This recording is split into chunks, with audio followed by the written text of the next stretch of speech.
चलिए तो आते हैं हम लोग इंडस वैली सिविलाइजेशन के बारे में। ठीक है, तो ये जो इंडस वैली सिविलाइजेशन है इसके बेसिक्स चीज़ें मैंने आपको बताया कि किस तरीके से इंडस वैली सिविलाइजेशन की खोज हुई, किस तरीके से सिंधु घाटी सभ्यता की जानकारी हमें मिलती है। ठीक है, आज हम उसके विस्तार की बात करेंगे। ठीक है, जिसमें हम बात करेंगे कि इसका विस्तार कहाँ से कहाँ तक है या क्या क्या जानकारी इसके संबंध में हमको मिलती है।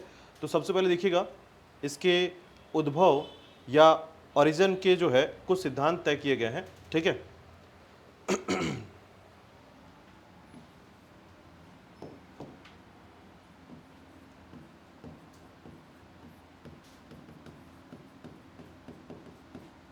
उद्भव के सिद्धांत या ओरिजिन के।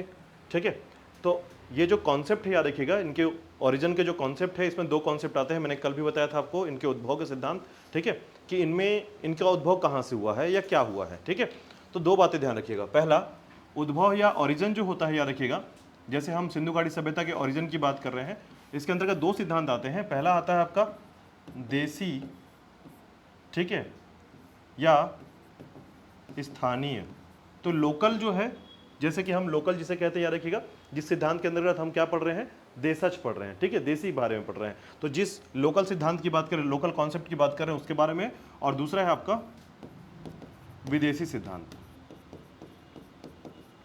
ठीक है, एक देसी एक विदेशी याद रखिएगा। ठीक है, तो यहां पर एक बात आपको समझना पड़ेगा पहले कि इसके उद्भव के सिद्धांत को जो है, ये जो ओरिजिन सिद्धांत है सिंधु घाटी सभ्यता के बारे में, उसको हम दो भागों में बांटते हैं, एक देसी सिद्धांत और दूसरा है आपका विदेशी सिद्धांत। ठीक है, अब देसी सिद्धांत के अंतर्गत याद रखिएगा, कई बार जो है हमारे सामने बहुत सारे प्रश्न आते हैं देसी सिद्धांत और विदेशी सिद्धांत के आधार पर, तो हम क्या है तुलना करते हैं। ठीक है, हमको तुलनात्मक अध्ययन करना होगा कि इसी समय जो है कौन कौन से और भी, ठीक है, सिविलाइजेशन या जो सभ्यता थी वो जीवित थी। ठीक है, तो इस समय पहले एक बात और याद रखिएगा, इस समय का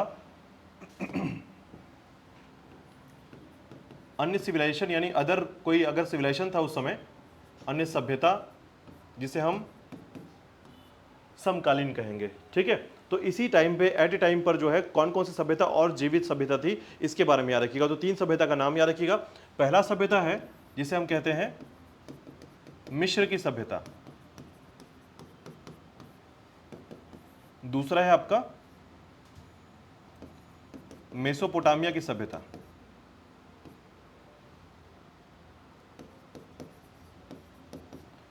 और तीसरी सभ्यता याद रखिएगा, ठीक है, मेसोपोटामिया या फिर आप इसको कहते हैं सुमेरियन। ठीक है, तो कई बार ऐसा होता है कि इसके नाम पूछ लिए जाते हैं, याद रखिएगा कि कौन सी सभ्यता समकालीन सभ्यता है। ठीक है, यानी जब सिंधु घाटी सभ्यता चल रही थी उसी समय जो है कौन कौन सी सभ्यता थी। ठीक है, तो पहली सभ्यता क्या है, मिस्र की सभ्यता। तो नील नदी के किनारे, आपको ये नदी भी याद रखना है थोड़ा सा, कि नील नदी के किनारे कौन सी सभ्यता थी, मिस्र की सभ्यता थी। ठीक है, कल मैंने बताया था आपको, बताइएगा मेसोपोटामिया सभ्यता किस नदी किनारे थी, मेसोपोटामिया की सभ्यता किस नदी किनारे थी, क्योंकि जनरली जो है ना इससे कभी कभार जो घुले मिले क्वेश्चन पूछे जाते हैं, याद रखिएगा। मेसोपोटामिया की सभ्यता एक्चुअल में कहाँ की सभ्यता है, ये मैंने जगह का नाम भी बताया था आपको, सुमेरियन सभ्यता या मेसोपोटामिक सभ्यता। ये क्वेश्चन बहुत बार पूछा गया है, याद रखिएगा, और खासकर व्यापम में पूछा गया है। ठीक है, तो ये आपको जानना होगा कि जो समकालीन सभ्यताएं हैं, मेसोपोटामिया की सभ्यताएं हैं या सुमेरियन सभ्यताएं हैं। ठीक है, पहले तो याद रख लीजिएगा ये ईरान की सभ्यता है। ठीक है, ईरान की प्रॉपर याद रखिएगा। ठीक है, दूसरा कि ये नदी कौन सी है, तो याद रखिएगा ये नदी है दजला नदी। कल मैंने बताया था दजला फरात। ठीक है, इसका नाम है दजला फरात नदी। ठीक है, हाँ ये भूलना नहीं है। जितना ज़्यादा आप एक्सप्लोर करेंगे इतिहास को, जितना ज़्यादा नॉलेज लेंगे, उतना ही ज़्यादा आपके कॉन्सेप्ट डेवलप होंगे इस पर। ठीक है, तो ध्यान रखिएगा, नदियों के नाम आपको याद रखना है। तो तीन नदियाँ ही हैं, बहुत ज़्यादा नदी तो है नहीं। ठीक है, अब एक आता है आपका चीन की सभ्यता। चीन की सभ्यता, ठीक है, ये भी एक पुरानी सभ्यता ही है, याद रखिएगा। अब इन सभी सभ्यताओं के संबंध में ना एक सबसे इंपॉर्टेंट जो सिंधु घाटी सभ्यता की बात की जाती है, याद रखिएगा। ठीक है, तो चीन की सभ्यता के लिए मैंने बताया था आपको, इसकी नदी का नाम है हवांगहो नदी।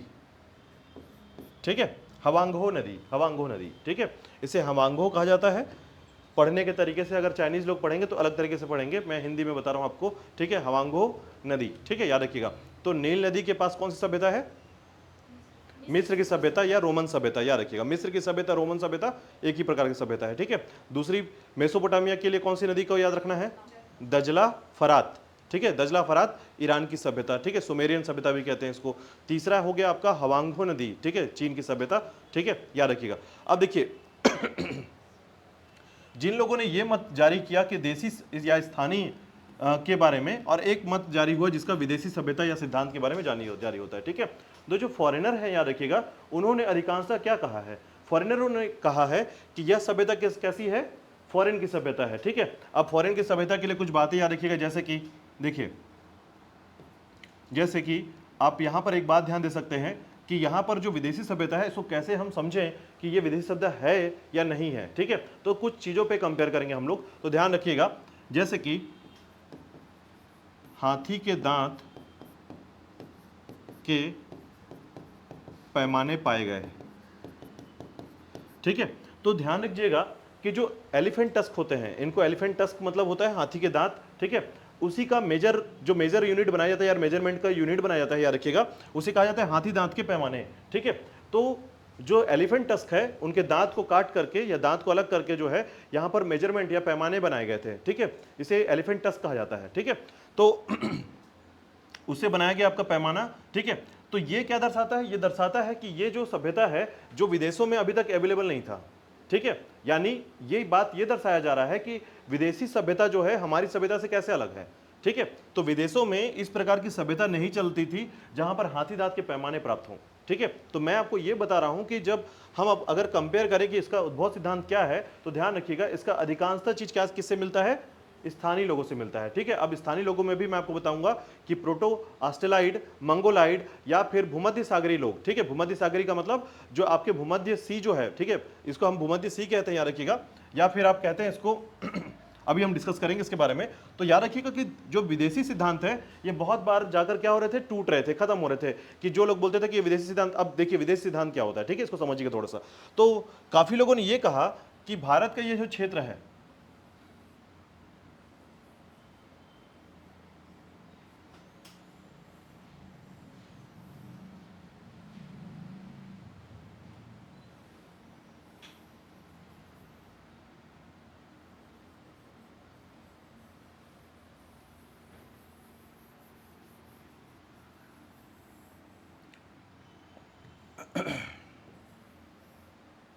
अब देखिए इसमें ना थोड़ा सा यहाँ पर एक बात को समझिएगा, ये वाला जो हिस्सा है आपका, ये सिंधु नदी वाला हिस्सा है, इसी को हम कहते हैं पाकिस्तान, और ये आपका भारत हो गया, ठीक है। अब देखिए इसको कहते हैं भूमध्य सागरीय क्षेत्र, भूमध्य सागर, ठीक है। ये काफी दूर है, ईरान से आगे जाकर आप जाएंगे तो यहाँ पर भूमध्य सागर का क्षेत्र है, ठीक है। भूमध्य सागर जो है यहाँ पर याद रखिएगा इसको मेडिटेरियन सी भी कहते हैं, मेडिटेरियन सी, ठीक है। तो मेडिटेरियन सी कहेंगे तो ध्यान रखिएगा भूमध्य सागर के बारे में बात हो रही है, ठीक है। अब यहीं पर देखेंगे ये पाकिस्तान का क्षेत्र हो गया और ये आपका सिंधु घाटी सभ्यता का जोन हो गया, पूरा का पूरा हिस्सा हो गया, ठीक है। अब यहां पर क्या कहा गया, जब विदेशी बातें कही गई तो याद रखिएगा जब विदेशी या फॉरेनर लोगों ने जब इसमें अपना हक जताया कि ये सभ्यता जब प्राप्त हुआ 1826 के बाद, इसको खोजा गया 1921 में पहली बार खोजा गया, ध्यान रखिएगा 1921 में जब सबसे पहली बार खोजा गया तो दयाराम साहनी ने इसे खोज के निकाला था, ठीक है। जब इसे खोज के निकाला गया तो ऐसे में काफी लोगों ने अपना अपना मत रखा उसमें, तो एक मत आया हमारे पास जहां पर बोला कि फॉरेनर लोगों ने कहा कि ये जो सभ्यता है ये सभ्यता हमारे द्वारा दिया गया है, क्योंकि हमारे लोग जो है इतना ज्यादा विकसित थे जो कि नगर बना सकते थे, ठीक है। तो कई लोग इसको मानने को भी तैयार हुए, क्योंकि नगरीय सभ्यता भारत में कैसे आएगी, नगर कैसे बना पाएंगे, मकान जो है कैसे ऐसे बनेंगे, ठीक है। लेकिन हमने क्या किया, कंपेयर किया। अब उस समय जितने भी सभ्यताएं थी उनके आधार पर जो है हमने तुलनात्मक रूप से कंपेयर किया, कि कंपेयर करने के बाद ये पता चला कि क्या मेसोपोटामिया की सभ्यता मिलेगी। तो मैं कुछ एक एक अंतर बता रहा हूं आपको कि ध्यान दीजिएगा क्या अंतर चलता है इसमें, ठीक है। तो जैसे देखिएगा पहला चीज अगर हम लोग मोहरे की बात करते हैं, याद रखिएगा मोहरे आप सभी जानते हैं, ठीक है। तो मोहरे जो होते थे याद रखिएगा जिसे कहते हैं टेराकोटा, ठीक है, इसको याद रखिएगा टेराकोटा, ठीक है। तो टेराकोटा के आधार पर याद रखिएगा मोहरे मतलब क्या हुआ, मिट्टी के बने हुए उनकी आकृतियां, ठीक है, मोहरे कहते हैं। जैसे आप इसको स्टाम्प कह सकते हैं, याद रखिएगा मोहरे का मतलब यहां पर क्या है, स्टाम्प है, ठीक है। तो जो टेराकोटा हुआ करता था ये सिर्फ और सिर्फ कहां पाया गया है, आपके सिंधु घाटी सभ्यता में पाया गया है। बाकी किसी भी बाकी तीन जगह आपने पढ़ा, नील या मिस्र की सभ्यता पढ़ा आपने, ठीक है, मेसोपोटामिया पढ़ा, कहीं से कुछ नहीं मिला। इसका मतलब यह है कि स्थानीय लोगों ने इसको बनाया था। देखिए बात को समझिएगा, कंपेयर समझिएगा कि पहला क्या है कि टेराकोटा जो मिला है या मोहरे जो मिले हैं, याद रखिएगा, जो स्टाम्प या फिर मुहर मिले हैं, याद रखिएगा, ये सिर्फ कहां पाया गया है? सिंधु घाटी सभ्यता में पाया गया है, और कहीं पर इसकी जानकारी नहीं मिलती, यानी मेसोपोटामिया नहीं मिली है, न मिस्र की सभ्यता में मिली है। ठीक है, तो कोई कनेक्शन नहीं दिखता कि बाकी 3 लोगों से कोई कनेक्शन नहीं है। ठीक है, तो इसका मतलब है कि फॉरेनर जो बोल पा रहे हैं कि यहां पर यह सभ्यता फॉरेनर के द्वारा दिया गया है, या फिर यहां पर फॉरेनर लोग रहते थे, विदेशी लोग रहते थे, तो इसकी जानकारी नहीं मिलती है। ठीक है, दूसरी बात याद रखिएगा कि यहां पर जो है ना, मातृ देवी के तौर पर एक महिला, ठीक है, एक फीमेल है, याद रखिएगा, और उसके पेट से एक पौधा निकलता हुआ दर्शाया गया है। ठीक है, यानी हमने ये कहा कि एक पृथ्वी माता या मातृ देवी की पूजा की जानकारी मिलती है, तो बाकी किसी भी देश में जो है उसकी पूजा के संबंध में कोई जानकारी नहीं मिलती है। इसका मतलब हम कंपेयर कर सकते हैं कि ये सभ्यता कैसी सभ्यता है? एक देसी सिद्धांत के उद्भव की सभ्यता है। ठीक है, तो याद रखिएगा, मातृ देवी यानी महिला के पेट से पौधे का जन्म, जिसे हम क्या कहते हैं? पृथ्वी देवी या पृथ्वी माता, जो भी कह लीजिए आप। ठीक है, एक कंपेयर समझ में आ रहा है आपको?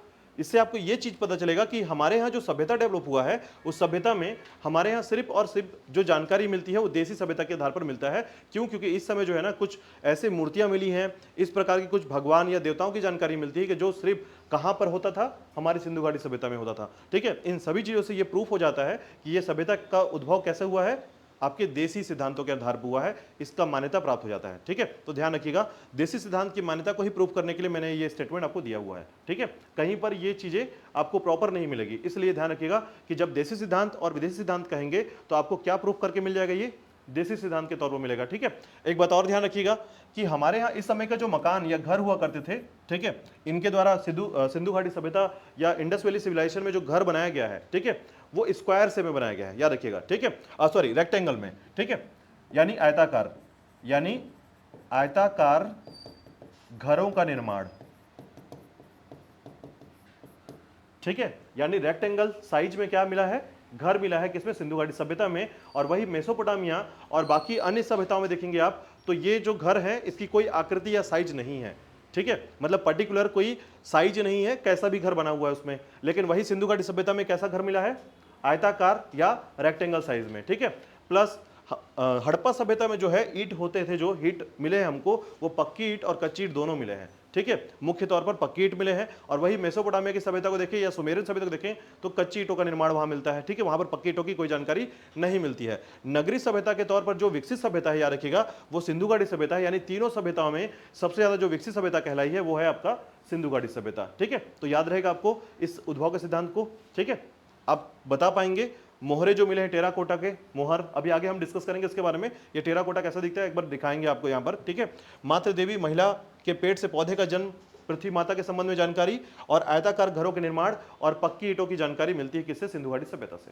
ठीक है, बड़े बड़े अन्नागार, स्नानागार, ठीक है, तो बाथरूम जो है ना काफी बड़े हुआ करते थे यहाँ पर। ठीक है, प्लस इनकी जो सीढ़ियां होती थी, कुएं में उतरने की प्रॉपर पक्की ईंटों की सीढ़ी बनाई जाती थी। ठीक है, हमारे यहाँ कुआं आज भी बनता है तो उसमें ठीक से कुछ नहीं बनता है ना। उस समय जो है जब कुआं बनता था, याद रखिएगा, ऐसे कुछ कुआं बनता था तो इसमें उतरने के लिए सीढ़ी का निर्माण इस तरीके से किया जाता था।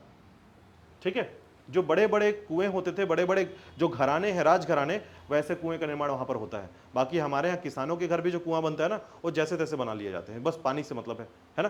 तो ये सारे डिफरेंस जो है ना, ये सारे डिफरेंस जो है ये दर्शाता है कि ये जो पूरी परंपरा है या जो पूरा घर का निर्माण हुआ है, ये पूरा सिविलाइजेशन सभ्यता है, ये बहुत विकसित सभ्यता थी। और साथ ही साथ जो है यहाँ के जो लोग थे काफी ज्यादा सोच विचार करके अपने घरों का निर्माण और पूरे सिस्टम को निर्मित किए थे। ठीक है, तो ये जानकारी किससे मिलती है? सिंधु घाटी सभ्यता से मिलते हैं, याद रखिएगा। ठीक है, चलिए अब बेसिक क्लियर हुआ आप लोग का सिंधु घाटी सभ्यता के संबंध में उद्भव कैसा हुआ है। तो उद्भव याद रखिएगा, इसके सिद्धांत मुख्य तौर पर जो है देसी सिद्धांत के अंतर्गत चलते हैं। ठीक है, यानी लोकल सिद्धांत जो है ये माने जाते हैं। ठीक है, अब देखिएगा इसके बाद जो है इसके विस्तार की बात करते हैं। देखिएगा इसका जो एक्सटेंशन है वो कहां से कहां तक है। ठीक है, यानी सिंधु घाटी सभ्यता या इंडस वैली सिविलाइजेशन का जो विस्तार है, एक्सटेंशन है, ठीक है, कहां से कहां तक हुआ है। ठीक है, अब इसके बारे में देखिए, कल मैंने भी इसको बताया हुआ था आपको, लेकिन एक बार फिर से देखते हैं। देखिएगा इसका विस्तार पूछा जाता है।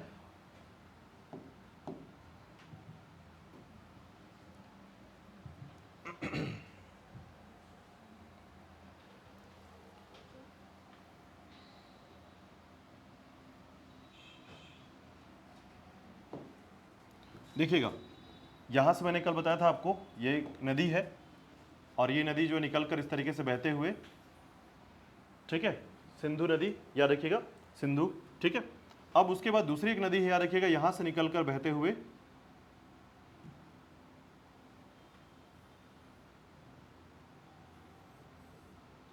यहां से जाती है और किससे मिल जाती है, सिंधु नदी से मिल जाती है। और ये नदी कौन सी है, चिनाब नदी, ठीक है, याद रखिएगा, ये सिंधु नदी है, ये चिनाब नदी है, ठीक है, चिनाब नदी। अब देखिए यहीं पर जो है ना, यहां से भी एक नदी बहती है, याद रखिएगा, इसे कहते हैं हम लोग हिडन नदी, उत्तर प्रदेश में है हिडन नदी, ठीक है, याद रखिएगा।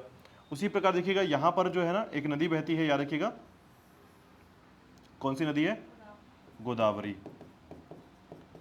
ठीक है। तो गोदावरी के पास ही एक छोटी सी नदी है, याद रखिएगा, यहां से इस तरीके से ये मिलती है यहां पर, इसे कहते हैं हम लोग प्रवरा, ठीक है, परवरा रिवर, ठीक है। और उसी प्रकार देखिएगा यहां पर एक नदी है, याद रखिएगा, बलूचिस्तान में इस तरीके से बहती है, इसे कहते हैं दासक। तो 4 नदियों का नाम आपको याद रहेगा, ठीक है। पहला नदी चिनाब, दूसरा नदी हिडन, ठीक है, तीसरा नदी प्रवरा, गोदावरी तो कॉमन बात है, वो आपको कभी भूलेंगे नहीं गोदावरी नदी को, ठीक है। प्रवरा नदी को याद रखिएगा, और यहाँ की नदी क्या है, दासक नदी, ठीक है। ये जो 4 नदियों का क्षेत्र है, यही सबसे बड़ा एक्सटेंशन एरिया है, याद रखिए किसका, सिंधु घाटी सिविलाइजेशन का, ठीक है। तो सिंधु घाटी सिविलाइजेशन जो है, याद रखिएगा, ये 4 क्षेत्रों में बटा हुआ है। अब इसको देखिए, इनके 4 क्षेत्रों का नाम हम लिखते हैं, ठीक है। सबसे पहला क्षेत्र है आपका, ये है मांडा, नाम याद रखिएगा मांडा, ठीक है, जम्मू कश्मीर में मांडा, अभी लद्दाख के क्षेत्र में आता है ये, ठीक है, लेकिन आप जम्मू कश्मीर ही बोलेंगे क्योंकि उस समय का जो पुराना हमारा इतिहास है वो जम्मू कश्मीर से जुड़ा हुआ है, ठीक है। इसके बाद ये वाला जो हिस्सा है ये आलमगीरपुर है,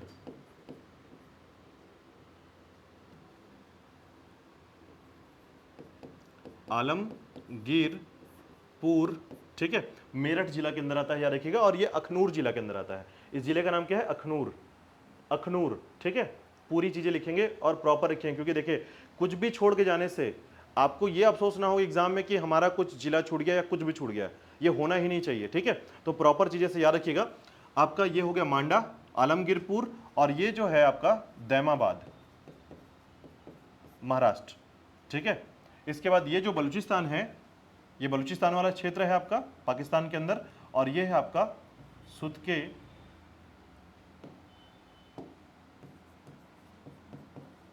गेंडोर, सुदके गेंडोर, ठीक है। अब इसको हम क्या करेंगे समझिएगा, इसका विस्तार कहां से कहां तक, इसको ध्यान रखना है आपको। तो देखिए, अगर आप उसको देखें पहले नजर में तो आपको ये क्या दिखता है बताइएगा मुझे, ठीक है।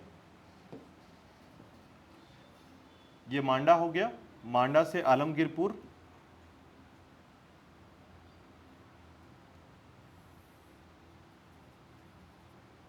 आलमगीरपुर से दैमाबाद, और यहां से लेकर ये हो गया आपका सुदके गेंडोर, और यहां से हमने इसको टच करा दिया, ये दिख पा रहा है।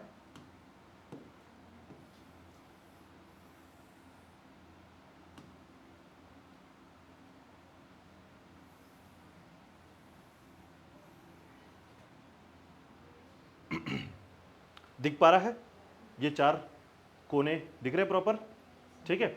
यदि आपसे पूछा जाए कि इसका विस्तार कितना से कितना है तो ध्यान रखिएगा, अब इसकी दूरी को हम लोग थोड़ा कंपेयर कर लेते हैं, याद रखिएगा। तो इसकी जो दूरी है यहां से लेकर, तो इसकी दूरी जो है याद रखिएगा 1600 किलोमीटर की है, इसकी दूरी है 1400 किलोमीटर की। यानी आपसे पूछा जाए कि सुदके गेंडोर से आलमगीरपुर की दूरी कितनी है तो 1600 किलोमीटर, ठीक है। और वही अगर आपका 1400 किलोमीटर के लिए पूछा तो मांडा से दैमाबाद की दूरी है, ठीक है। तो अब इससे हमको एक जानकारी मिलती है कि इसका चारों जो क्षेत्र है उसका विस्तार कहां से कहां तक है, ठीक है। तो ध्यान दीजिएगा, इसका चारों जो विस्तार है याद रखिएगा, ठीक है।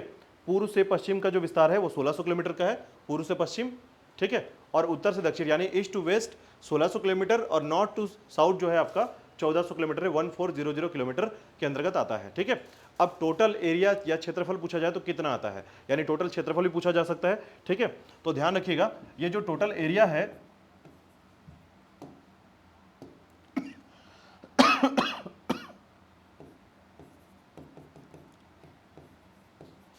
क्षेत्रफल 12,99,600 80 किलोमीटर स्क्वायर, ठीक है। 1,2,9,9,6,8,0 किलोमीटर स्क्वायर पे जो है ये क्षेत्रफल बनता है पूरा आपके सिंधु घाटी सभ्यता का, ठीक है। तो ध्यान रखिएगा, ठीक है। तो लगभग जो है ये पर्टिकुलर एरिया है, याद रखिएगा 12,99,600, ठीक है। अच्छा, एक बात और कंपेयर कर लेंगे इसको, तो ध्यान रखिएगा ये 1600 से 1400 है, और यहां से यहां तक की दूरी में आपको एक बात ध्यान रखना पड़ेगा कि इसकी आकृति कैसी है। बहुत बार एग्जाम में पूछा गया है कि इसका जो साइज है, शेप है, वो कौन से शेप में आता है, ठीक है। हमारे गणितज्ञ या गणितीय क्षेत्र में आपको कौन सा एंगल दिखता है इसमें? त्रिभुज दिख रहा है? त्रिभुज बताइए तो मुझे, ये नहीं दिख रहा है ना? तो याद रखिएगा पहली बार देखने में ये चतुर्भुज नजर आता है, ठीक है। हाँ, तो याद रखिएगा इसकी साइज जो है ना, ये प्रॉपर जो है आपके रेक्टेंगल साइज या फिर स्क्वायर शेप या फिर अदर किसी शेप में आपको नजर आएगा जो कि चतुर्भुज के अंतर्गत आता है, ठीक है, जिसमें 4 भुजाएं हैं, ठीक है। बट याद रखिएगा इसको जब खोजा गया और इसकी लाइनिंग की गई तो ऐसी लाइनिंग नहीं की गई है, ठीक है। ये लाइनिंग कैसी गई है? ये स्ट्रेट ऐसा नहीं किया गया है उसमें। जब खोजा गया ना, तो हमें जब जानकारी मिलती है तो ऐसा गोल आकृति आई है, यहाँ से गोल। हमने क्या है, इसको बाउंड्री बना दिया, रेक्टेंगल बनाया हुआ है, बट उसमें जो है जब खोजा गया है और इसके सैटेलाइट से जब इसको देखा जाता है तो ये कुछ ऐसी आकृति में नजर आता है, याद रखिएगा। जैसे देखेंगे इसको ऐसा,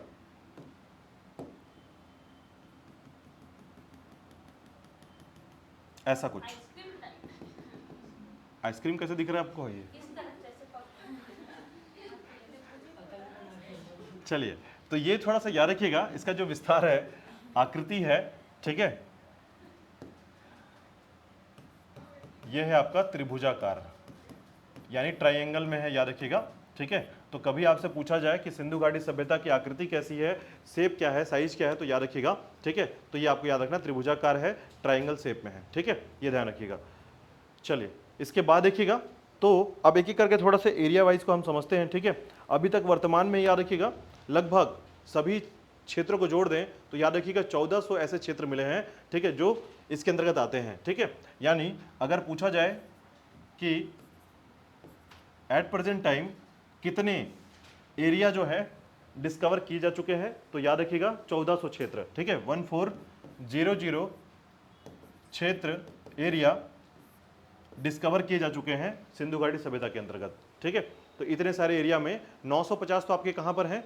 भारत में ही है, ठीक है। उसके बाद जितने बचेंगे याद रखिएगा चला जाएगा पाकिस्तान और अफगानिस्तान में, ठीक है। तो आपको ध्यान रखना है कि भारत के पास सबसे बड़ा मूलभूत चीज है, लेकिन प्रॉब्लम क्या है, जो मेन जगह है वो सब कहाँ चला गया है? पाकिस्तान में, ठीक है। चलिए, अब देखिएगा सबसे पहली बार आपको याद रखना है कि ये चारों क्षेत्र को कैसे ढूंढा गया, कौन कौन ढूंढा है और इसके बारे में क्या जानकारी मिलती है, ठीक है। तो सबसे पहले देखिएगा, जिले तो राज्य तो सभी याद होंगे आप लोग को। ये जम्मू कश्मीर का है, ये उत्तर प्रदेश का है, ये कौन सा है? महाराष्ट्र का है, और ये पाकिस्तान का बलूचिस्तान, ठीक है। बलूचिस्तान भूलिएगा मत, अपना ही क्षेत्र है, ठीक है।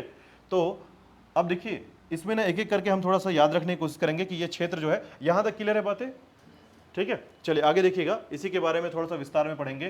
पहला क्षेत्र है आपका मांडा,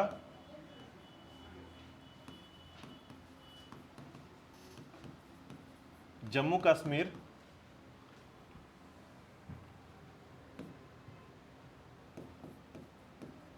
जिला अखनूर, ठीक है, मांडा, ठीक है। नदी का नाम याद रख लीजिएगा, यहां पर कौन सी नदी है? चीनाब नदी, ठीक है।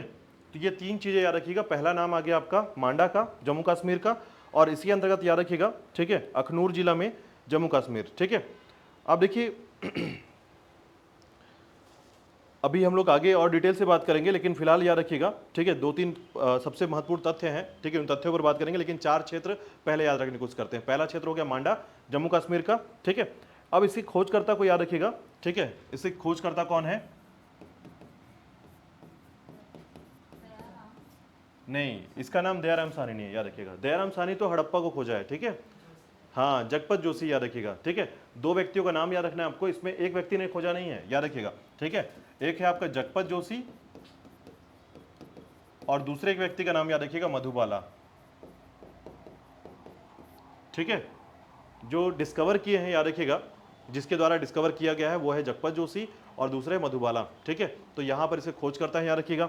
साथ ही साथ याद रखिएगा इस समय में जो इंपॉर्टेंट है, ठीक है, तो कई बार ऐसा क्वेश्चन पूछा जाता है, याद रखिएगा कि इसे जो है यह जो क्षेत्र है, ठीक है, इसका संबंध जो है जो सिंधु घाटी सभ्यता है इसके किस क्षेत्र से है, यानी इसको दिशात्मक रूप से भी क्वेश्चन पूछा था, याद रखिएगा। जैसे क्वेश्चन पूछा गया, मान लीजिए कि सिंधु घाटी सभ्यता का सबसे उत्तरी क्षेत्र कौन सा है, नॉर्थ ईस्ट, ठीक है, तो सबसे ज्यादा नॉर्थ पार्ट कौन सा है, तो याद रखिएगा मांडा सबसे नॉर्थ है। सबसे ज्यादा पूर्वी क्षेत्र कौन सा है, तो आलमगीरपुर, ठीक है। सबसे पश्चिमी क्षेत्र कौन सा है, तो सुदके गेंडोर, बलूचिस्तान सुदके गेंडोर, याद रखिएगा। और सबसे दक्षिणी या साउथ वाला प्लेस कौन सा है, तो दैमाबाद। ये क्वेश्चन बहुत बार पूछा गया, याद रखिएगा।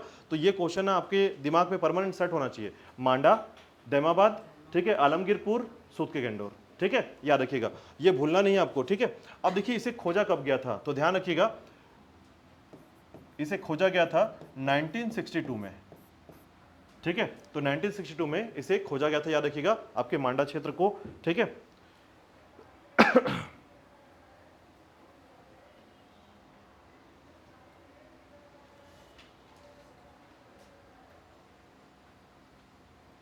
ठीक है, अब देखिएगा यहां पर क्या जानकारी मिली है, कैसे पता चला कि यह सिंधु घाटी सभ्यता का क्षेत्र था, तो याद रखिएगा अवशेष प्राप्त हुए हैं यहां पर,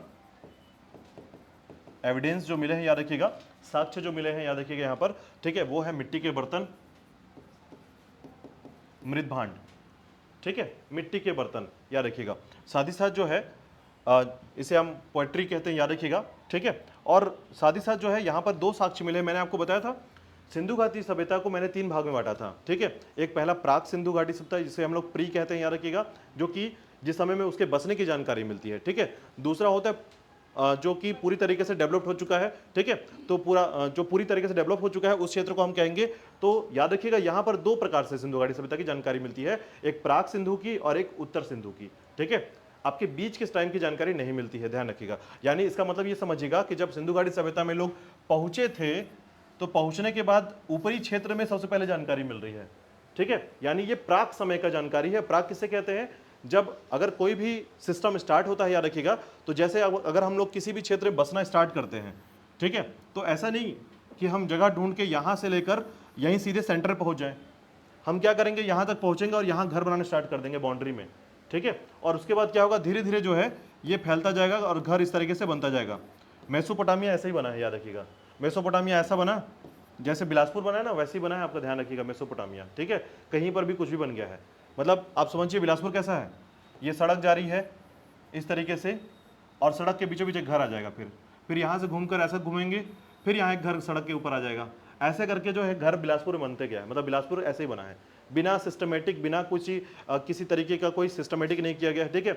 यही कारण है कि यहाँ के ड्रेनेज सिस्टम जो है ना, पानी 1 घंटा बरस गया तो आपकी गाड़ी पानी के अंदर, ठीक है। इसका मतलब है सड़क पे पानी इसलिए नजर आता है, क्यों, क्योंकि ऐसी स्थिति है, ठीक है। वही अगर आप कोरबा को देखिएगा तो पूरी सिस्टमेटिक बना हुआ है वो, यानी पहले जो है ड्रेनेज सिस्टम बनाया गया, देन फिर उसके बाद बिजली की व्यवस्था की गई, सड़क बनाया गया, फिर घर खड़ा किया गया, ठीक है। तो कहां पर कौन सा घर बनेगा ये सिस्टमेटिक हो चुका है। तो जब हम कभी भी किसी भी एरिया में घर बनाते हैं तो सबसे पहले फोकस करते हैं कि हमारा जो नाली है, ड्रेनेज सिस्टम है, वो सड़क से कितनी ऊंचाई पर है और कितने नीचे पर है। अगर उसके एल्टीट्यूड जो है ज़्यादा होगा, ठीक है, अगर हम ऊंचाई रखेंगे तो पानी प्रॉपर बाहर निकल पाएगा। और अगर हम ऐसा कर दिए तो अभी देखिए जैसे होता है, पानी घर के अंदर, रोड का पानी घर में आता है, ये इसका कारण ये है कि अगर आप सड़क के बाद अपना घर बनाते हैं और गड्ढा करके बनाते हैं, नुकसान आपको होगा फिर वो, ठीक है। तो ये चीज़ जो है ना, आपको यहाँ पर सिंधु घाटी सभ्यता में बिल्कुल देखने को नहीं मिलेगी, याद रखिएगा, क्योंकि यहाँ पर चीज़ें सिस्टमेटिक हैं, ठीक है। तो यहाँ पर जो 2 साक्ष्य मिले हैं, एक प्राक का मिला है और एक आपका उत्तर का मिला है, ठीक है। यानी इसको आप कहेंगे प्री सिविलाइजेशन का, ठीक है, जो प्री इंडस वैली सिविलाइजेशन है उसकी जानकारी मिलती है और एक पोस्ट की जानकारी मिलती है, याद रखिएगा, यहां पर, ठीक है। कहां पर, मांडा क्षेत्र में, क्लियर, ठीक है। तो ये 3 फैक्ट याद रखना है आपको। पहला फैक्ट याद रखना है, ठीक है, कि यहां पर क्या मिला है, मांडा क्षेत्र सबसे उत्तर पार्ट है, ये नॉर्थ का पार्ट है सबसे ज्यादा। दूसरा याद रखना है, कौन खोज कर निकाला इसे, जगपत जोशी 1962 मधुबाला के साथ, ठीक है। जगपत जोशी का नाम मत भूलिएगा। उसके बाद आ गया आपका अवशेष क्या मिला है, एविडेंस क्या मिला है यहाँ पर, मृद भांड। और मृद भांड क्या होता है, मिट्टी के बर्तन होते हैं, याद रखिएगा, ठीक है, मृद भांड कहते हैं उसको, ठीक है। चलिए दूसरे नंबर पर देखिएगा, इसके अलावा दूसरा नंबर आता है आपका आलमगीरपुर, ठीक है।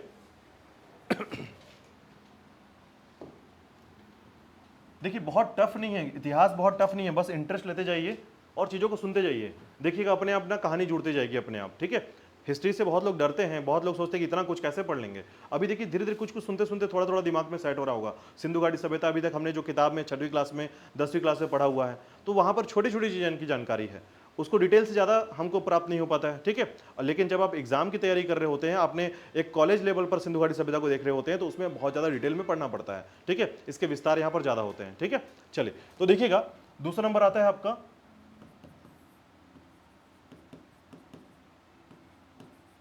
आलमगीरपुर, ठीक है, और ये है आपका जिला मेरठ और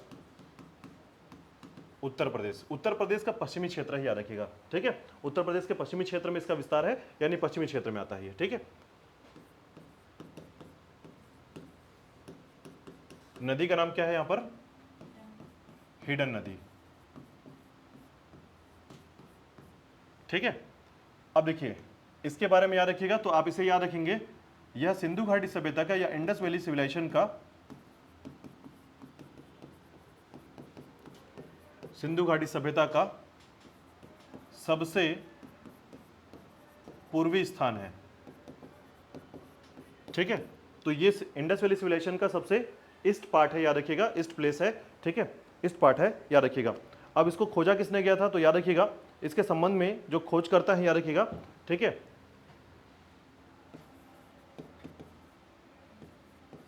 खोजकर्ता यज्ञदत्त, यज्ञदत्त, ठीक है। खोजकर्ता का नाम याद रखिएगा यज्ञदत्त शर्मा है, खोजकर्ता इसके यज्ञदत्त शर्मा, ठीक है। जिन्होंने याद रखिएगा 1958 में इसे खोजा था, 1958 में खोजा था, ठीक है। अब जब 1958 में खोजा गया, तो याद रखिएगा कई बार ऐसा पूछा जाता है कि इस समय यज्ञदत्त शर्मा किस संस्था के सहायक थे या संस्था में काम करते थे, ठीक है। तो इस संस्था का नाम याद रखिएगा जिसे कहा जाता है भारत सेवक समाज संघ, भारत सेवक समाज संघ में कार्यरत थे आपके भारत सेवक समाज संघ, ठीक है। तो ये जो भारत सेवक समाज संघ है, याद रखिएगा एक संस्था का नाम है, ठीक है, जिसे कहा जाता है भारत सेवक समाज संघ, ठीक है। और यहीं पर यज्ञदत्त शर्मा जो हैं ये कार्यरत थे इन्हीं के अंतर्गत, ठीक है। अब देखिए हिडन नदी के तट पर बसा हुआ सबसे पूर्वी स्थल है, याद रखिएगा। यहां पर क्या मिला है तो यहां पर आपको याद रखना है कि अवशेष के तौर पर जो है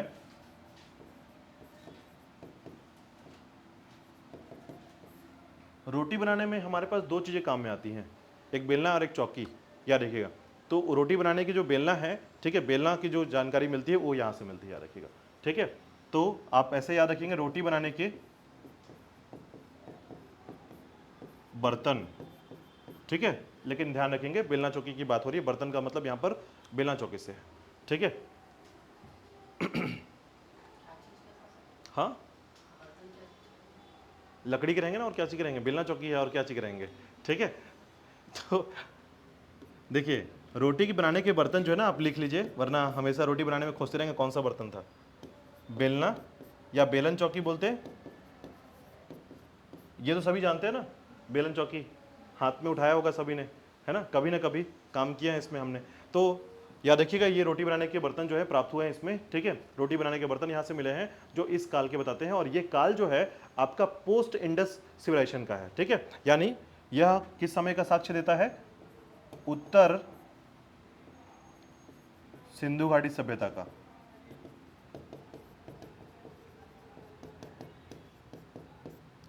ठीक है। तो ये साक्ष्य मिला है आपको, ठीक है। तो याद रखिएगा पहला जगपत जोशी मधुबाला को याद कर लिया आपने, दूसरा याद रखना है आपको यज्ञदत्त शर्मा, ठीक है, यज्ञदत्त शर्मा याद रखिएगा 1958, ठीक है। चलिए इसके बाद देखिएगा तीसरे नंबर पर आते हैं कौन, इसके बाद बात करते हैं दैमाबाद की, ठीक है। देखिएगा दैमाबाद,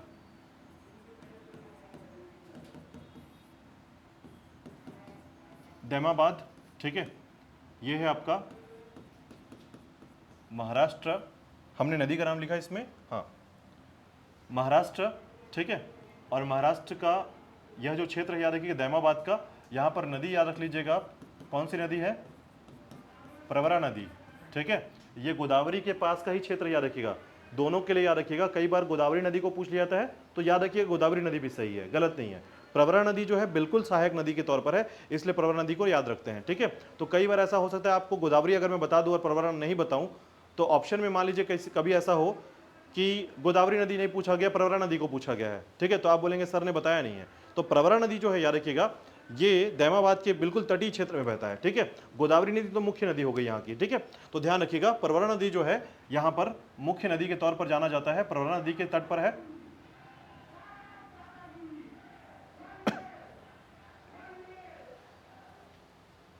चलिए तो देखिएगा प्रवरा नदी के बारे में, ठीक है।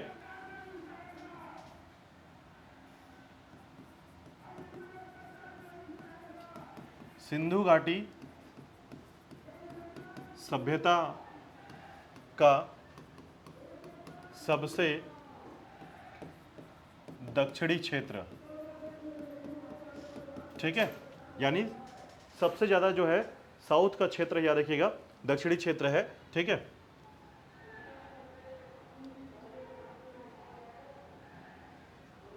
दैमाबाद है, ठीक है। अब इसके खोजकर्ता के बारे में बात करते हैं, देखिएगा इसके खोजकर्ता कौन है, तो नाम याद रखिएगा दैमाबाद के जो है खोजकर्ता,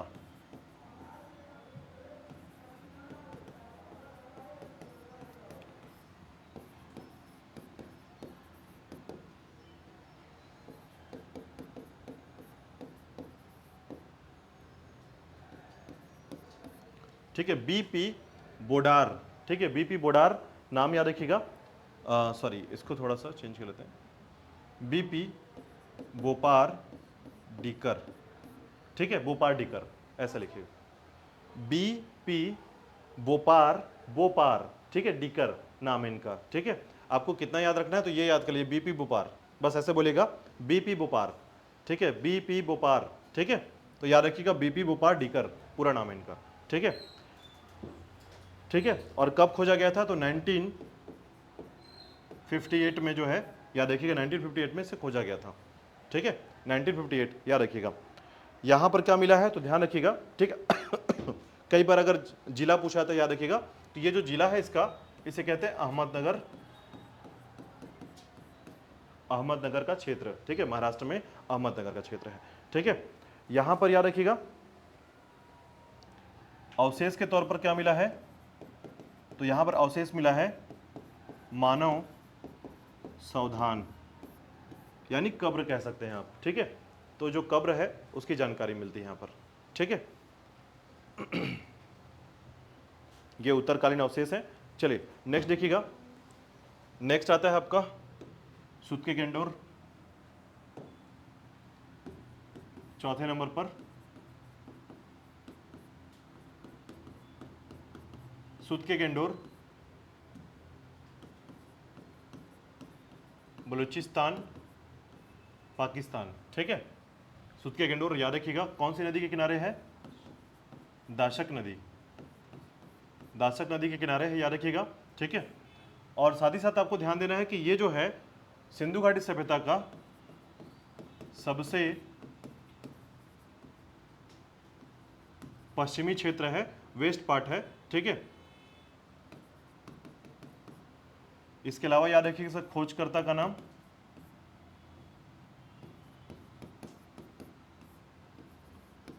ऑरेल स्टाइन, ऑरेल स्टाइन, ठीक है, मार्क ऑरेल स्टाइन इसका पूरा नाम है, याद रखिएगा मार्क ऑरेल स्टाइन, ठीक है। तो मार्क ऑरेल स्टाइन ने खोज किया था इसका बलूचिस्तान क्षेत्र में, याद रखिएगा, ठीक है, 1927 में,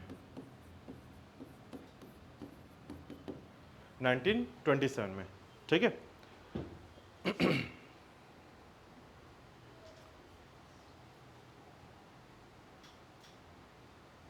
अब यहां पर मिला क्या था तो ध्यान रखिएगा, यहां पर एक दुर्ग मिला था, ठीक है, अवशेष याद रखिएगा चट्टान से बना दुर्ग, ठीक है। तो चट्टान से बना यानी रॉक से बना हुआ आपका एक दुर्ग या किला मिला था, ठीक है। तो ऐसा नहीं कि कोई राजा का किला मिला था, छोटा सा एक एरिया मिला था, याद रखिएगा, जो कि इस समय की चट्टानों से बना हुआ था। ठीक है, तो याद रखिएगा चट्टान एक्चुअल में जो है प्राकृतिक चट्टान का ही वैल्यू है यहाँ पर, कि प्राकृतिक चट्टानों की जानकारी मिलती है कि इसमें क्या मिला था, प्राकृतिक चट्टान या नेचुरल रॉक मिले थे यहाँ पर आपके। ठीक है, तो नेचुरल रॉक जो है ये ध्यान रखिएगा अवशेष मिले हुए थे साक्ष्य के तौर पर।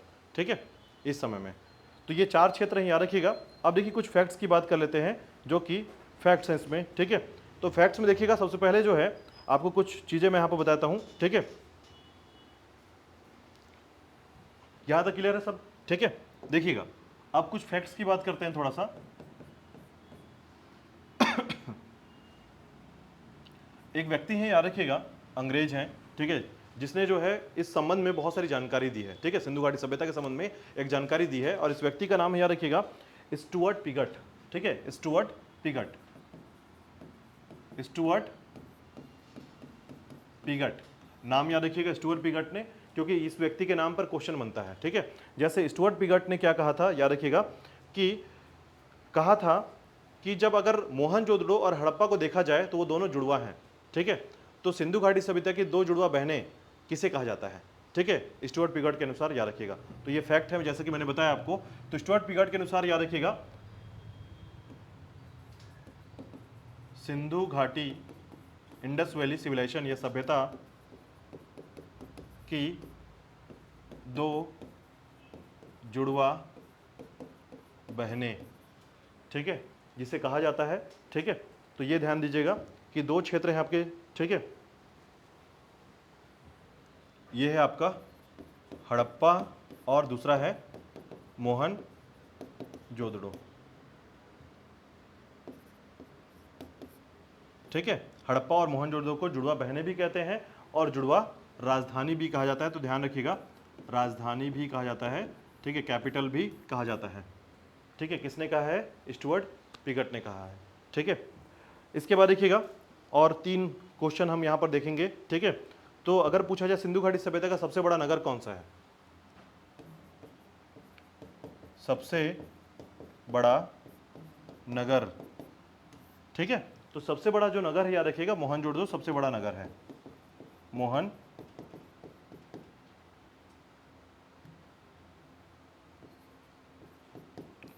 जो है ये सबसे बड़ा नगर के अंतर्गत आता है। ठीक है, यानी क्षेत्रफल के आधार पर। ठीक है, इसके बाद दूसरे नंबर पर सबसे बड़ा, तो याद रखिएगा हड़प्पा दूसरे नंबर पर आता है, सेकंड। ठीक है, तो लार्जेस्ट एरिया में याद रखिएगा, एरिया वाइज जो है लार्जेस्ट आपका नगर है, याद रखिएगा, मोहनजोदड़ो। उसके बाद जो है आपका हड़प्पा आता है, दूसरे नंबर पर आता है। ठीक है, इसके बाद देखिएगा अभी जो नवीनतम खोज जो हुआ है, या भी हाल फिलहाल में जो खोज हुए हैं इसके संबंध में, क्योंकि ये तो खोज पहले से चल रहे हैं। हड़प्पा को हमने 1921 में खोजा था। ठीक है, 1922 में हमने मोहनजोदड़ो को खोजा है। ठीक है, तो ये थोड़ा सा याद रखना है कि हड़प्पा जो है पहले खोजा गया है, इसलिए इस संस्कृति का नाम ही हड़प्पा संस्कृति है। ठीक है, तो हड़प्पा सिविलाइजेशन भी कहा जाता है इसे। और दूसरा मोहनजोदड़ो को जो है मृत्यु का टीला इसलिए कहते हैं क्योंकि इसमें सबसे ज्यादा क्या मिला है, सावधान मिला है। ठीक है, हाँ, यानी कब्र ज्यादा मिले यहाँ पर, इसलिए इसको मृत्यु का टीला भी कहा जाता है। ठीक है, लेकिन आपको एक बात ध्यान रखना है कि हाल फिलहाल के जो खोज हुए हैं, ठीक है, उसमें सबसे ज्यादा बड़ा शहर, सबसे बड़ी सिटी या शहर, याद रखिएगा, विस्तार के अनुसार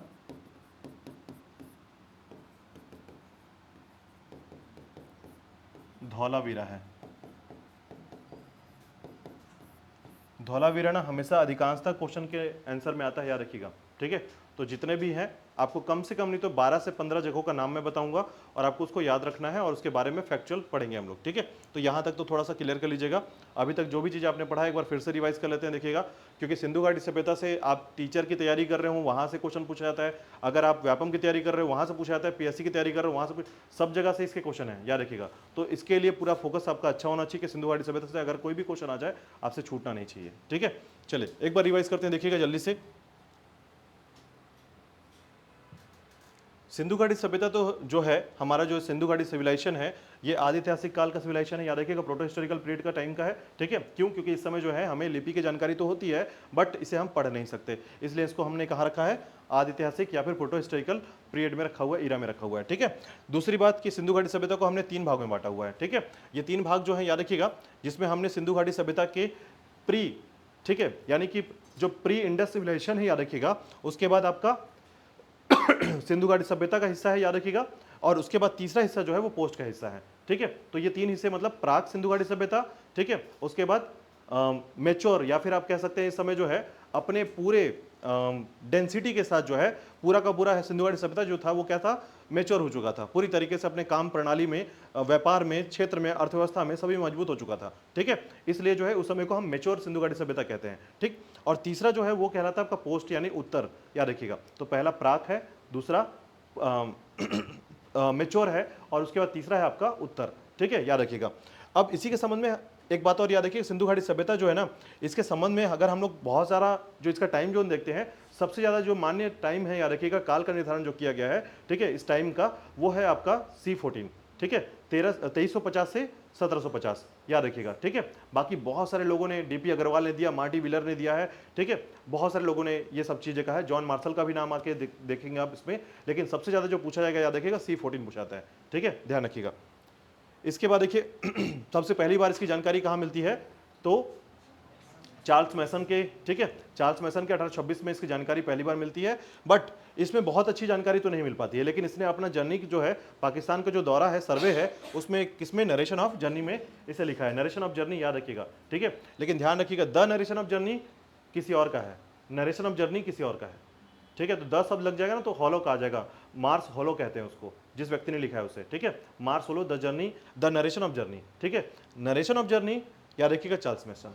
ठीक है, चलिए ब्रंटन बंधु को देखिएगा, जेम्स और विलियम्स, ठीक है, 2 ब्रंटन बंधु है, याद रखिएगा। इन्होंने प्रोजेक्ट लिया हुआ था पटरी बिछाने का, ठीक है, रेलवे ट्रैक के लिए, 1856 में ये काम कर रहे थे यहाँ पर। ठीक है, उसके बाद अलेक्जेंडर कनिंघम की नाम याद रखिएगा, क्योंकि भारत का जो पुरातत्व वेदा है, जनक कहलाता है, याद रखिएगा, अलेक्जेंडर कनिंघम को कहते हैं। ठीक है, और इसी ने सबसे पहले प्लानिंग की थी कि भारत में बहुत सारे आर्कियोलॉजिस्ट प्लेस हैं, ठीक है, बहुत सारे एविडेंस है, जिसके कारण यहाँ पर एक आर्कियोलॉजिस्ट डिपार्टमेंट होना चाहिए। तो इसने जो है आर्कियोलॉजिस्ट डिपार्टमेंट के लिए काम किया, याद रखिएगा, इसलिए इसे भारत का पुरातत्व जनक कहा जाता है। ठीक है, उसके बाद जब जॉन मार्शल का टाइम आता है, याद रखिएगा, 1921 में, जब ये महानिदेशक बनते हैं, डायरेक्टर ऑफ यहाँ डायरेक्टर बनते हैं, याद रखिएगा, महानिदेशक बनते हैं जॉन मार्शल, तब जो है पहली बार जो है यहाँ पर खोज किया जाता है, और सबसे पहले खोजा गया था आपका हड़प्पा को। ठीक है, 1921 में, और 1922 में राखलदास बनर्जी ने मोहनजोदड़ो को खोजा था। ठीक है, डिस्कवर किया था। इसके बाद देखिएगा, इसके नामकरण में देखते हैं हम लोग, तो ध्यान रखिएगा, नामकरण के आधार पर जो है सिंधु घाटी सभ्यता कहा गया, इसे हड़प्पा सभ्यता कहा गया, सरस्वती सभ्यता कहा गया, सरस्वती सिविलाइजेशन भी कहते हैं, याद रखिएगा, सरस्वती नदी के होने के कारण। और उसके अलावा जो है काशीयुगीन सभ्यता, ब्रॉन्ज एज, ठीक है, सिविलाइजेशन कहा जाता है, नगरी सभ्यता भी कहा जाता है इसे। ठीक है, ये काल का निर्धारण आपने पढ़ लिया है। ठीक है, उसके बाद जो है इसके सिद्धांत, उद्भव का सिद्धांत हमने पढ़ा, जिसमें देशी सिद्धांत और विदेशी सिद्धांत को हमने देखा। ठीक है, इसके अलावा जो है इसके समकालीन जो सभ्यताएं थी, उसमें मिस्र की सभ्यता है, मेसोपोटामिया है, और आपकी चीन की सभ्यता है। ठीक है, याद रखिएगा, भूलिएगा मत। इसके बाद जो है मैंने इसका विस्तार बताया आपको, इसका विस्तार कहां से कहां तक है, तो मांडा से लेकर दैमाबाद तक, आलमगीरपुर से लेकर सुतके गंडोर तक है। ठीक है, और हमने 4 प्लेसों को देख लिया इसके अंदर। अब एक एक करके थोड़ा सा हम इनके अन्य जगहों को देखने वाले हैं, याद रखिएगा। ठीक है, अन्य क्षेत्र, सिंधु घाटी सभ्यता से जुड़े अन्य क्षेत्र। ठीक है, यानी ऐसे प्लेस जो सिंधु घाटी सभ्यता के अंतर्गत आते हैं, याद रखिएगा।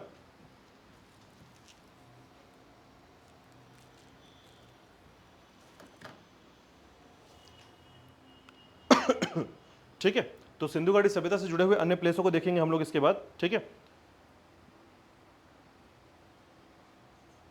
एक एक करके। ठीक है, और फिर उसके बाद जो है प्रमुख नगर जो हमारे जो प्लेस है, याद रखिएगा, उसके अंतर्गत जो है एक एक करके सभी चीज़ों को देखते हैं, और वहाँ पर क्या मिला है वो ध्यान रखेंगे। ठीक है, मैक्सिमम 12 से 15 याद करना ही है किसी भी हालत में। ठीक है, वो किसी भी हालत में आपसे होना चाहिए, इसका मतलब होना चाहिए। और खासकर पाकिस्तान के तो 2-3 याद ही रखना है, हड़प्पा मोहनजोदड़ो को याद रखना है बस। ठीक है, सब भारत का याद रखना है, रंगपुर याद रखना है। ठीक है, बनावली याद रखना है। ठीक है, जितने भी नाम है, लोथल याद रखना है। लोथल को तो इतने बार पूछा गया है, याद रखिएगा, और सबसे ज़्यादा पूछा था गोदीबाड़ा के लिए। ठीक है, गोदीबाड़ा क्या होता है जानते हैं आप लोग? लोथल में गोदीबाड़ा मिला है, बंदरगाह, पोर्ट। ठीक है, तो जहां पर यार्ड रखे जाते हैं, याद रखिए, जहाज रखे जाते हैं, पोर्ट, उसके बारे में बात हो रही है, ठीक है। तो लोथल में पहले ये पता चलता है कि यहाँ से लोग जो है ट्रेड करते थे, यानी यहाँ से सामान खरीदते थे या बेचते थे या फिर लेकर आते थे, ठीक है। तो लोथल से इसकी जानकारी मिलती है और आपके गुजरात में है ये, ठीक है। ऐसे करके आपको बहुत सारी चीज़ें याद रखनी है। सबसे पहले नाम देखिएगा हड़प्पा,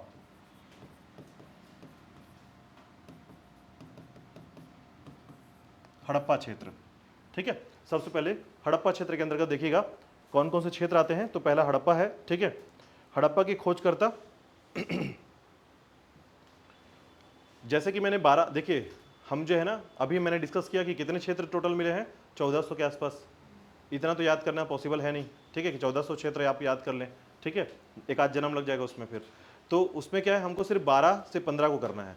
तो इसका मतलब ये है कि 12-15 कर रहे हैं ना, तो इसका मतलब ये है कम से कम उन 12-15 का पोटेंशियल इतना लेवल का होना चाहिए कि कम से कम आपको लगे कि आप 50 क्षेत्र याद कर चुके हैं, ठीक है। यानी 50 क्षेत्र के बराबर का नॉलेज जो है इस 12-15 में डालने वाले हैं, याद रखिएगा, ठीक है।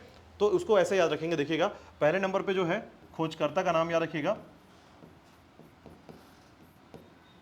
ये हड़प्पा क्षेत्र कहां पर है अभी, पाकिस्तान में, याद रखिएगा, ठीक है। आपका मित्र मुल्क पाकिस्तान, ठीक है। तो पाकिस्तान में है, याद रखिएगा। और पाकिस्तान में अभी बहुत सारी घटनाएं घटी थी, ठीक है, आपको बता रहा हूँ। हड़प्पा सभ्यता या फिर इस सभ्यता में ना, यहाँ पर क्या हुआ था आपको बता रहा हूँ, इस जगह पर क्या घटना घटी थी कुछ समय पहले। यहाँ के जो मंत्री हैं, ठीक है, कई बार ऐसा लिखा गया है, आपको पता होगा, जैसे आप भारत के इन मुख्य क्षेत्रों में जाएंगे जहाँ पर ये जो सिंधु घाटी सिविलाइजेशन का एरिया है, वहाँ पर फेंसिंग किया हुआ है पूरी तरीके से। मतलब मान लीजिए ये पूरा एरिया है, जैसे ये एरिया आपको यहाँ पर दिखेगा, यहाँ पर आप जाएंगे ना तो इसको पूरा फेंसिंग करके जो है, उतरने का जगह नहीं है यहाँ पर भारत के अंदर, ठीक है। भारत में क्या है, इसको फेंसिंग करके रख दिया गया है, एकदम प्रोटेक्ट किया गया है कि जनरली आप नहीं जा सकते जब तक आपके पास जो है परमिट ना हो, ठीक। ऐसा परमिशन लेना पड़ेगा, घूमने के लिए जाना है, आपको देखना है तो परमिशन की जरूरत पड़ेगी। पाकिस्तान में ऐसा नहीं है। पाकिस्तान में जाकर आप ईंटे के ऊपर बैठ जाते हैं यहीं पर, ठीक है, और यहीं पर पार्टी बनाया गया है। तो सोचिए वहां पर पुरातत्वों से संबंधित जितने क्षेत्र हैं उनको बर्बाद कर दिया जा रहा है, ठीक है। मेनली है वहां पर बर्बाद करना, कि पाकिस्तान के अंतर्गत उस क्षेत्र को बर्बाद किया जा रहा है। वहां पर पार्टी बनाया गया था हड़प्पा क्षेत्र के अंतर्गत जो है, मोहनजोदड़ो के क्षेत्र के अंतर्गत जो है ना, जब कोई पार्टी देता है, कोई वहां के जो नेता हैं वो पार्टी अगर देते हैं, उन्हीं क्षेत्रों में पार्टी दे देते हैं, बोलते हैं आओ यहीं पर पार्टी करेंगे, ठीक है। और उनका पार्टी वाला क्षेत्र वहां पर हुआ है। और इसकी जानकारी जब अखबार में आई थी, ठीक है, मैंने भी ये पढ़ा ही था, ठीक है, क्योंकि मुझे पर्सनल तो जानकारी ऐसे मिल नहीं पाती। तो ऐसे में समझिए कि वहां से जो जानकारी मिलती है उससे पता चलता है कि वहां के जो नेता हैं रात में पार्टी करके आते हैं हड़प्पा क्षेत्र से, ठीक है। जबकि कई बार ऐसा कहा गया है कि उस क्षेत्र में सरकार को फेंसिंग करके उसकी सुरक्षा का ध्यान रखना चाहिए कि एक पूरा सिविलाइजेशन था, उस सिविलाइजेशन का, क्योंकि देखिए भारत के पास जो है वो तो अपना प्रोटेक्ट कर रहा है, लेकिन उसके पास जो चीज़ें हैं उसको वो प्रोटेक्ट करना नहीं चाहता है। और साथ ही साथ उस पर जो है आसपास के क्षेत्रों पर लोग रहना चालू कर चुके हैं, ठीक है। मतलब धीरे धीरे जो है ना ये सिविलाइजेशन अब जीरो में चला जाएगा, जिसके बारे में आप जो किताबों में पढ़ते हैं या फिर जो जानकारी लेंगे, हड़प्पा जाएंगे तो कुछ नहीं मिलने वाला वहाँ पर, ठीक है। क्यों, क्योंकि जब वहाँ पर लोग वहाँ पहुँचेंगे, उसको बर्बाद करेंगे तो वो बचेगा कैसे, ठीक है। ऐसी स्थिति चल रही है पाकिस्तान के क्षेत्र में, ठीक है। तो पाकिस्तान के पास जो है ये दिक्कतें बहुत सारी हैं, याद रखिएगा।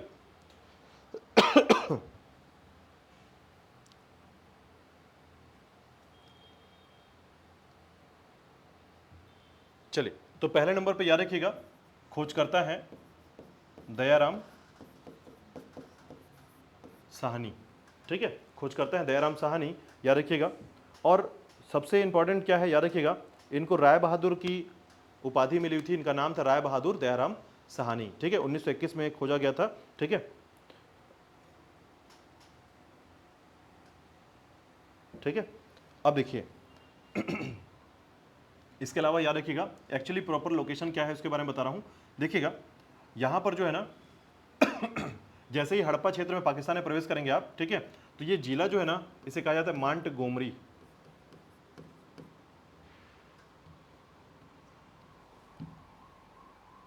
मांट गोमरी,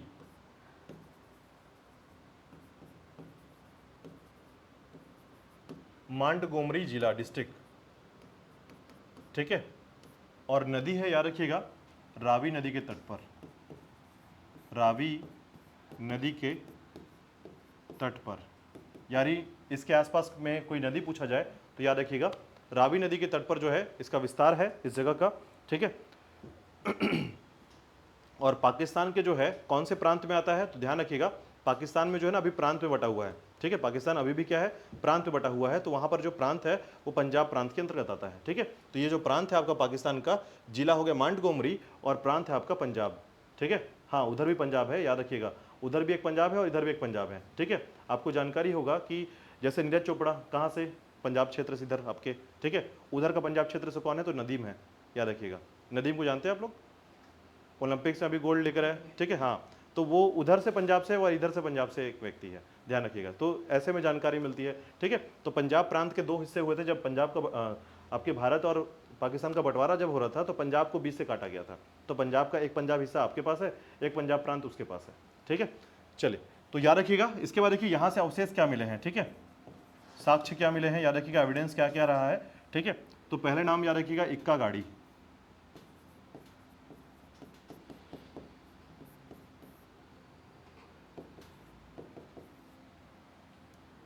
इक्का गाड़ी जानते क्या होता है? नहीं, रथ गाड़ी नहीं है ये।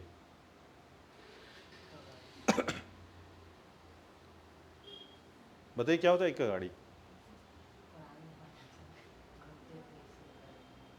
तो गाड़ी है तो घूमेंगे ही, कुछ ऐसा बताइए। हाँ, नहीं नहीं, गाड़ी है ना, गाड़ी का मतलब चक्का तो होगा।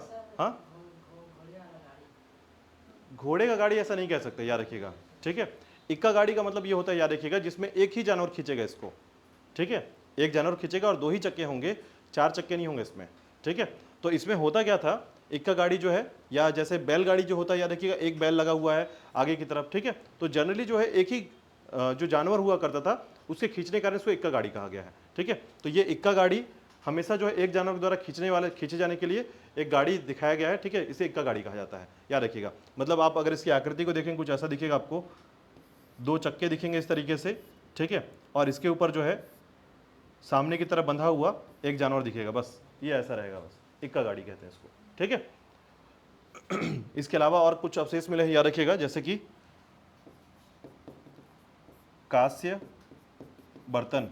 ठीक है, तो ब्रॉन्ज के जो है बर्तन मिले हुए हैं, याद रखिएगा, यहाँ पर ब्रॉन्ज के बर्तन। ठीक है,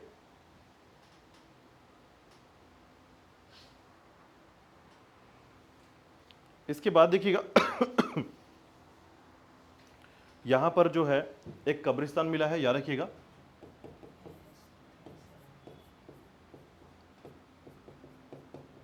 कब्रिस्तान, ठीक है, याद रखिएगा, कब्रिस्तान मिला है। इस कब्रिस्तान का नाम है, याद रखिएगा, R37। ठीक है, ध्यान रखिएगा, R37, और एक आपका है जिसे कहा जाता है H। ठीक है, R37 और H, याद रखिएगा। तो दो प्रकार के कब्रिस्तान मिले हैं, एक आपका R37 प्रकार का और दूसरा है आपका H प्रकार का। ठीक है,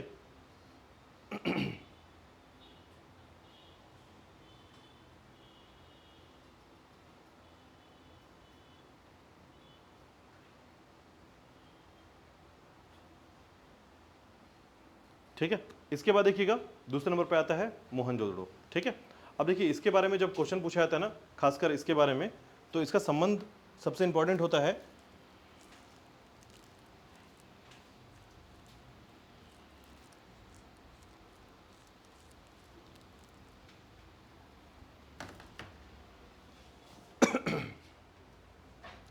चलिए देखिएगा, तो इसके संबंध में याद रखिएगा।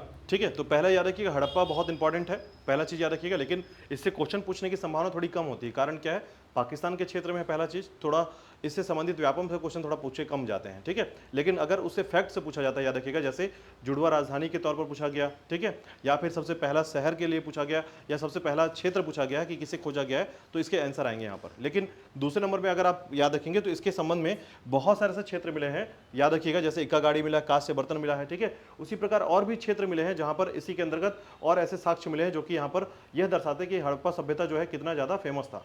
ठीक है, तो पहले तौर पर याद रखिएगा इसको। ठीक है, अब उसके बाद देखिएगा दूसरे नंबर पर आता है आपका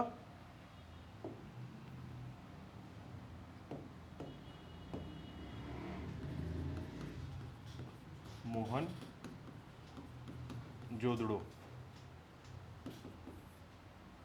मोहनजोदड़ो, ठीक है, अब देखिएगा मोहनजोदड़ो के संबंध में याद रखिएगा कि सबसे पहले जो है मोहनजोदड़ो जो है, ठीक है, एक जो है सिंध शब्द का भाषा है, सिंधी शब्द का भाषा, याद रखिएगा।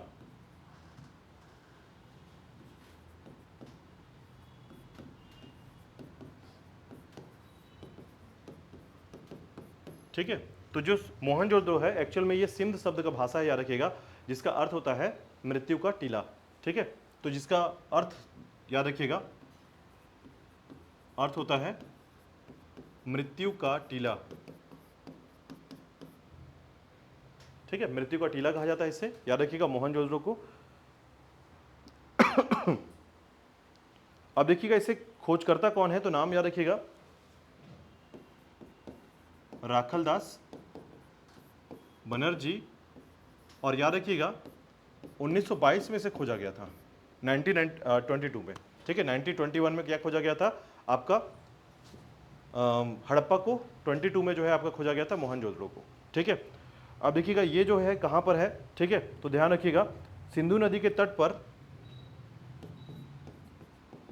सिंधु नदी के तट पर स्थित,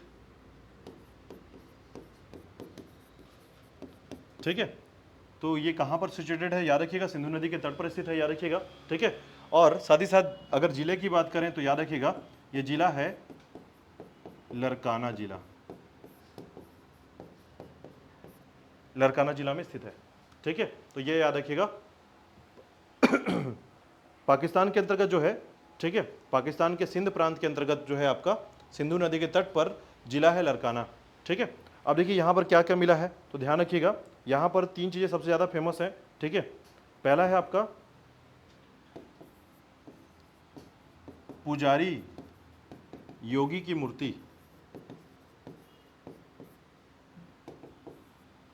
ठीक है, पुजारी योगी की मूर्ति, यानी एक ऐसा मूर्ति मिला है, याद रखिएगा, जिसमें पुजारी का शब्द लिखा गया। एक बात और बताता हूं मैं आपको, सिंधु घाटी सभ्यता पढ़ रहे हैं आप, और इसके संबंध में जो लिपि हमको प्राप्त हुआ है वह लिपि हम पढ़ नहीं सकते, तो जो चित्र हमको दिख रहा है और हमारे वर्तमान परिदृश्य से जुड़ता है, हम ऐसा मान लेते हैं।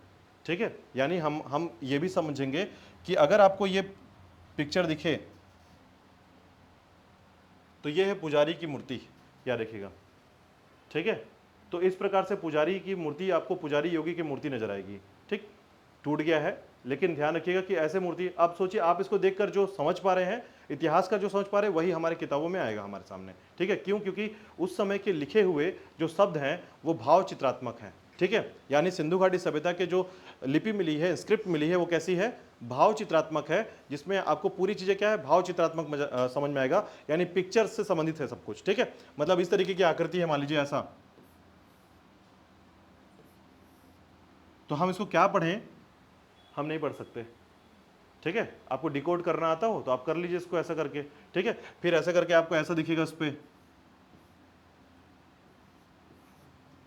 तो ये देखकर जो है ना, हम जो समझ पाएंगे या जो चीज सोच पाएंगे, तो हम केवल बोल पाएंगे कि ऐसा हो सकता है। ठीक है, इसलिए इसको आदि ऐतिहासिक काल में रखा गया है। क्यों? क्योंकि हम सब कुछ क्या है, यहाँ पर मानना है कि हमने इसे माना है, तो इसको क्या बोल दिया हमने, पुजारी योगी की मूर्ति, ये माना हुआ है, याद रखिएगा। ठीक है, कहीं पर लिखा नहीं नीचे कि पुजारी योगी की मूर्ति ऐसा है, यहाँ पर लिखा नहीं मिला है। ठीक है, तो ये बात ध्यान रखिएगा कि सिंधु घाटी सभ्यता जब आप पढ़ रहे हैं तो आपका सोच और आपकी जो थिंकिंग है इस लेवल पे होनी चाहिए कि आप कोई भी वस्तु पढ़ें तो वहाँ पर हम जब अगर बोलेंगे वो बेलना है, चौकी है, तो उसका मतलब हो सकता है कि उसका प्रयोग वो कुछ और काम के लिए भी कर सकते थे। ठीक है, लेकिन हम अभी के परिदृश्य में उसको जोड़ के देख रहे हैं कि अरे ये तो बेलना है, हम लोग इसका बेलने वाला काम कर रहे थे। ठीक है, तो हमने जो है कुछ कंपैरिजन से सीखा, याद रखिएगा कि इतिहास में सिंधु घाटी सभ्यता के अंतर्गत जो भी चीजें हमको दिख रही हैं, हमने वर्तमान परिदृश्य के साथ क्या किया है, कंपेयर किया है। ठीक है, तो कंपेयर करने के साथ जो जो चीजें हमें दिखेंगी और जो हमारे इतिहासकार मानेंगे, बस वही आप सुनेंगे इसको। ठीक है, तो इसे क्या कहा गया है, पुजारी योगी की मूर्ति, याद रखिएगा। ठीक है, अब देखिए ये हमारे एक देवता के जैसा नजर आएगा। ठीक है, तो कई बार ऐसा कहा जाता है ये पशुपतिनाथ है। ठीक है, सर पे मुकुट, याद रखिएगा, और पूरी जो मुद्रा है शंकर जी से देव, जो देव हैं शंकर देव हैं, याद रखिए, महादेव जिन्हें कहते हैं हम लोग, तो उनके तरीके से आपको ये थोड़ी आकृति नजर आएगी। इधर बाघ है, इधर हाथी है, ठीक है, बैल है, ठीक है, भैंसे के टाइप का, और ये राइनोस है, याद रखिएगा, बैल है। ठीक है, हाँ, गेंडा, तो याद रखिएगा ऐसी आकृति नजर आएगी आपको। नीचे की तरफ भी आकृति नजर आएगी यहाँ पर कुछ जानवरों की। ठीक है, तो पशुपति, ठीक है, यानी पशुओं के बीच में होने के कारण पशुपति बन गए, और पशुपति हमारे यहाँ किसको बोलते हैं, शंकर जी को। तो ये मान के कंपेयर कर लिया गया कि वर्तमान में जो है शंकर जी हो सकता था ये पूजा करते थे शंकर जी का। ठीक है, तो ये साक्ष्य मिले हैं, इस तरीके की जानकारी मिलती है। आगे डिस्कस करेंगे, देखिएगा। ठीक है,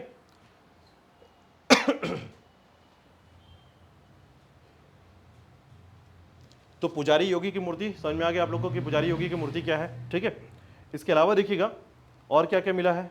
ठीक है, तो ध्यान रखिएगा इस समय जो है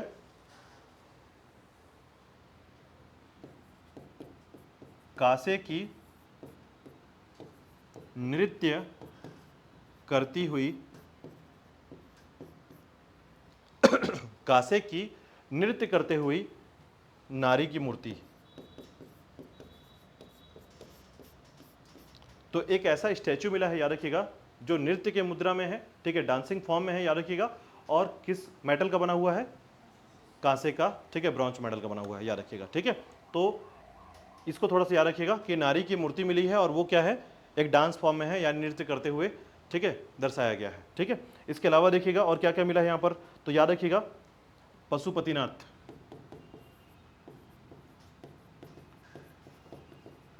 पशुपतिनाथ,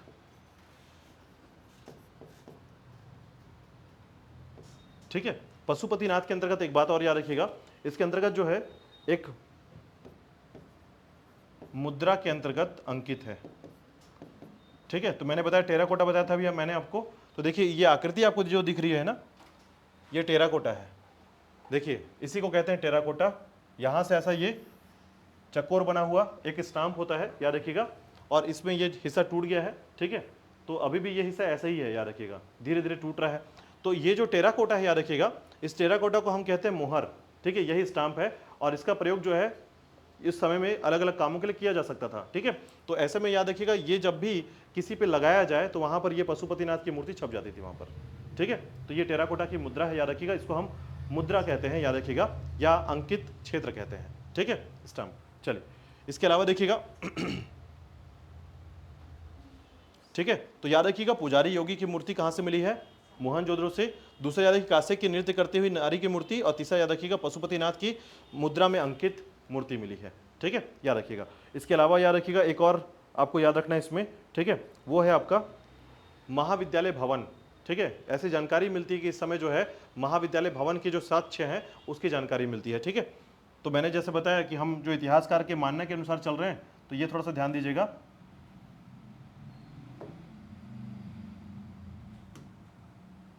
यहां लिख रहा हूं, देखिएगा, महाविद्यालय भवन।